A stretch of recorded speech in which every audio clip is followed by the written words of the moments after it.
All right, you're listening to KALX Berkeley.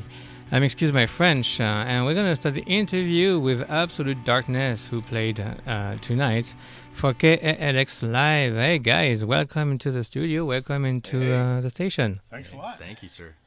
Thank you for playing. Thank you for having us. It was a lot of fun. I have a few callers, by the way. Johnny, I don't have that during KALX Live, but I have two callers. One guy who said that he wanted to know the name of the band again. Absolute Darkness. And another guy was like, hey, do you know any hard heavy metal concert tonight in the Bay?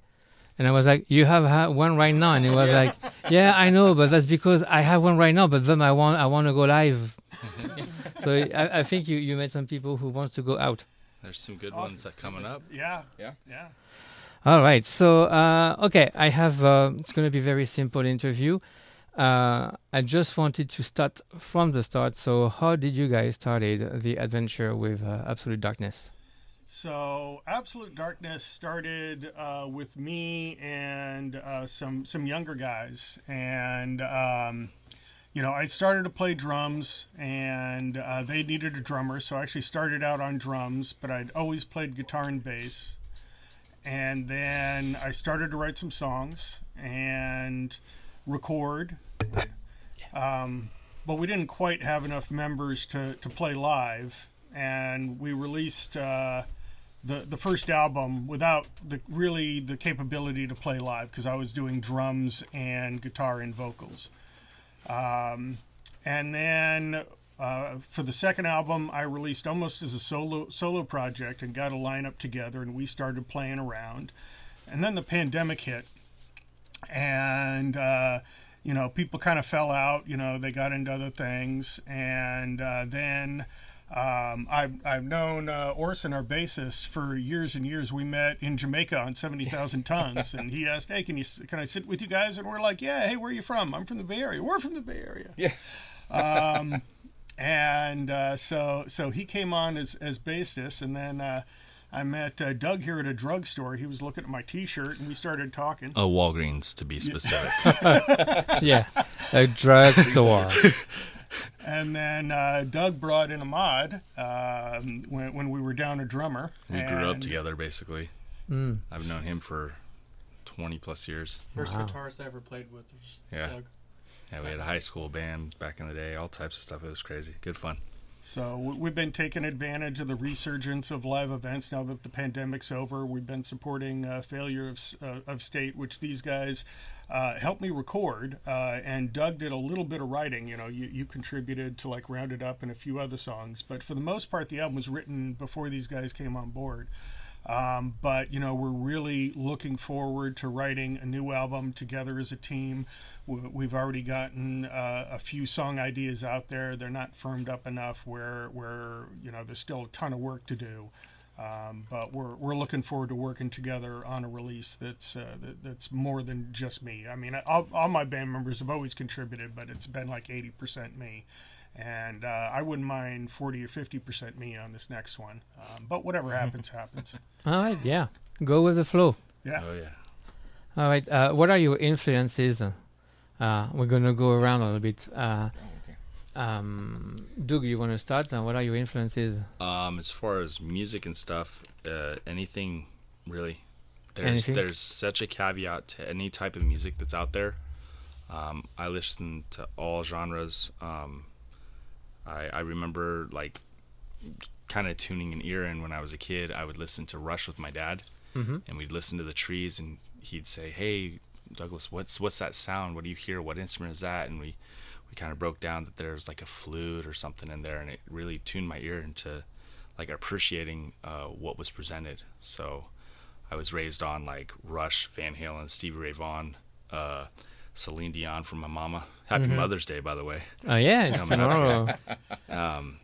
Shania Twain, I know a lot of lyrics to them albums.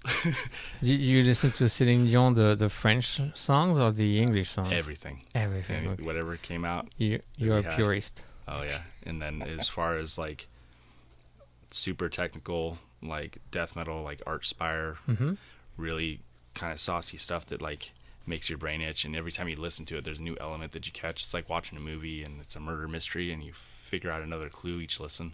So everything, man, there's so much beautiful, wonderful things that people put out. Perfect. And you, Orson, do you want to get closer to the mic? Oh, sure, yeah. Yeah, you know, I pretty much mostly death metal and thrash, you know, Cannibal Corpse, Blood Red Throne. I'm drawing a blank here. Yeah, Sepultura. Death Angel, like, yeah, I mean, just everything. Everything also. Yeah, Orson knows more about metal bands than all of us combined. Yeah. Especially Bay Area metal. Oh, yeah, man. Yeah. Is the expert. Yeah, I hang around a lot. I'm in the area all the time, so I go to all the shows. Perfect. And you, Emad? All right, so I guess as far as metal, like, what I normally do now is doom metal, which is a whole lot slower than what we do. Yeah, I know. As I got older, I kind of got slower on drums. Doug brought me back into this, so it's been kind of a resurgence of me playing fast double bass again. So that's been kind of fun. Big influences for me are like Cult of Luna, Russian Circles, Gojira, Bong Ripper. Yeah, I really love like doom metal, stoner doom. Mm-hmm. Pretty good. Yeah. Yeah, we give them a workout. And you, Ron? So I'm a Bay Area thrash guy. I grew up in the height of the second wave of thrash, Violence, Death Angel, Forbidden. I went to all their shows at the Omni and the Stone. But certainly, you know, I remember listening to Testament when they were still called The Legacy in high school. In fact, I believe they played my high school when I was still there. And I barely even knew who they were, but, you know, they blew me away. You know, certainly Metallica. But then I started playing with another Bay Area band that you guys might be familiar. I started playing with a variation of Impaled as their bassist. And they turned me on to the more extreme metal influences, Deicide, Cannibal Corpse, Carcass. And then I kind of found melodic death metal through, you know, At the Gates and, you know, The Haunted and In Flames, Dark Tranquility, and, you know, certainly The Crown is a huge influence. They're a death thrash band. And so, you know, I kind of, Amon Amarth, you know, so I kind of took all these influences and, you know, kind of they inspired me along with, you know, my politics. You know, certainly a lot of Bay Area politics are in my lyrics and in my music. You know, certainly anti-right wing is a big theme. Though, you know, maybe we'll branch out. Doug's got some ideas on lyrics that are really cool and interesting that kind of fit with it. So, you know, like Amon Amarth, you know, for those familiar with it, every song is about Vikings. And we try not to be every song about politics, but that's kind of, you know, maybe a genre, you know, they call us political metal or something. I don't know. Well, to be fair, Failure of State does lead towards politic talk. Yes. So... Well, the songs led to the name, not the name led to the songs. Yeah, I understand. Talking about that, I spoke with your wife, and she said that thrash metal and it's very therapeutic for you. So, do you want to talk about that a little bit? How therapeutic it can be? Well, I'm giving Doug the floor on this one. Oh, okay, all right, go ahead. Like I said, you know, there's so many beautiful things out there, and there's, you know, when you're passionate and you're doing it for the right reasons, you know, just being blessed to play with people that enjoy the same thing, that want to show up and have a good time and stuff. It's, you know, it's a part of you. It's that outlet that you get weekly. It's my medicine, and you know, it invokes every type of emotion that you could have. You know, you could be listening to some really like heavy, dark stuff, and at the same time, you're in your head, you're like, I'm walking on sunshine. You know, all right. Can't explain it, but it feeds the soul. Are you planning to do a K-pop album one time? As soon as I get the auto-tune right. All right, perfect. All right, more questions. So, you talk about the positive elements into your music and what positive elements it brought to your life, but does it bring also some negative elements, or it's all hunky-dory? It's all part of it. It's all part of it. There's certain songs on albums that I listen to, and it hits hard because there was some rough times going on in my life. But at the same time, it's good to feel your feelings, and appreciate that, if you think about it, you've lived through the hardest day you've ever had in your life, and you're still here. And so there's a lot to be said with it, and having those feelings come up or whatever, it's a good thing. And put it out there in the world and say, hey, there it is. Yeah. All right. Perfect. Oh. Just for me, I mean, it is an outlet for my anger about some of the things going on, especially with, recent politics has been very divisive and angry. And, I think this is a good outlet for that for me, where it's positive. I'm not, you bring up the problems, and maybe there's not a solution, but if you can tell a story that's interesting and it's got some good music, but the music has to come first. I mean, if you don't have good music, then the lyrics don't matter. So I try and have a good foundation of music, and then you put lyrics on top of that. And we try not to be preachy or anything. It's like, here's what we like, and if you're into it, great, and if you're not into it, hopefully you're into the music, and if you're not into the lyrics of the music, then what can we do? Find something you do like, man. Listen to K-pop. Okay, there we go. And Orson, is it positive or negative elements that are brought to your life with the music? No, it's great. I love metal. I mean, it's all been listening to for like 20 years. So. All right. And you, Ahmad?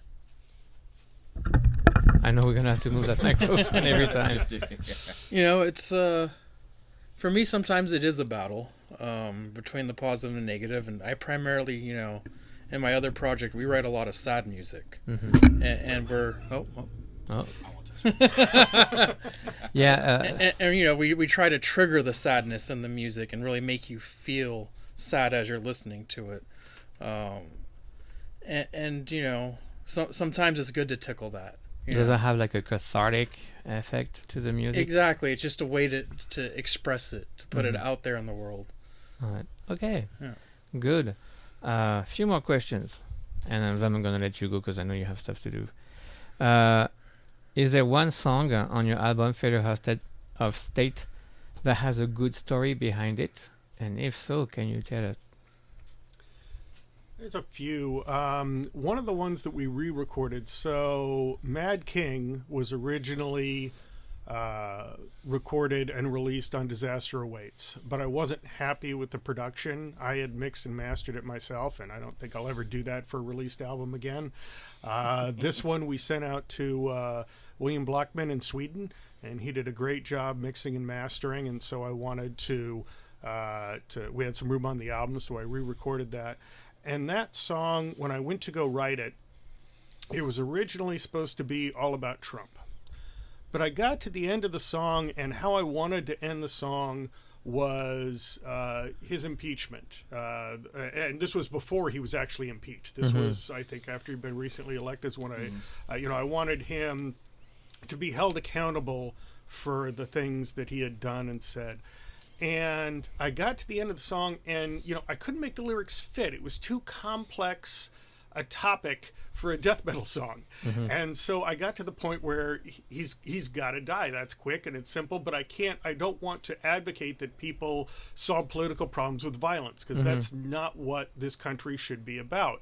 And so I switched it to be a generic medieval king. And there's a lot of elements where you listen to that sounds like Trump, but it's not about Trump. It couldn't be about Trump. Once I decided that this leader must die, it couldn't be about a current elected politician. And be careful, he would be happy that you compare him to a king. With the ego that he has. Yeah. As big as his hands. Yeah. All right, okay. What are your plans for the future? Because you just got Failure of State, but do you have any... Well, we're going to continue to support it as opportunities come up. We've already had, 3 or 4 shows? Yeah. Yeah, and they went surprisingly well. The last one was during the atmospheric river on a Thursday night, and we did not have high hopes for that show. And the show blew us away with the attendance and the reaction, and we were super stoked about it. And the Bay Area metal scene is great. This is a scene that supports their artists, and we've really been lucky to get some support here. There's a history too. Oh yeah, absolutely. So we're definitely going to continue to play live, but also we're starting to come up with songs. We're starting to pitch ideas and come up with riffs. So definitely we want to follow it up with this lineup. Keep going. All right. So where we can find your album? So we're on Spotify, Apple Music, all the major streaming services. The latest one that has the best sound, because we paid for it, is Failure of State. We have a wonderful video for Mob Rule that's available on YouTube. Eddie, what's his last name? Eddie Granillo. Yeah. Eddie Granillo. He did an awesome job on creating a video. I gave him a rough concept, and he ran with it and contributed some idea of his own, and it came out really, really well. We have some other videos we put for Sanity's Gone and Unite, which our label Slip Trick put out there. So they're helping to physically distribute. So you can go to Dead Pulse Records if you want the CD and order the CD from Slip Trick Records. All right, perfect. And also on Bandcamp, of course. Yes, Yeah, we're on Bandcamp, Bandcamp, absolutely. All right, and we can tell the listener that if they want to get to know a little bit more about the band, go on Facebook. Yes, yes, absolutely. You put updates on any release, any videos. Absolutely. Okay, perfect. Well, thank you very much, guys. Thank you for playing so KALX Live, and Thank you. I'm going to let you go, all right? All right, thanks a lot, man. Thank you very much. I'm going to play some more archives from the KALX Live. Actually, I kid you not, Ron. I think I'm really going to play some reggae like I said I would. All right? It's going to be Tough Lion, actually. And they played for KALX Live back in 2010. It was on February 27. And there you go. Anyway, your ears are cleaned with all the metal we heard. So a little bit of reggae.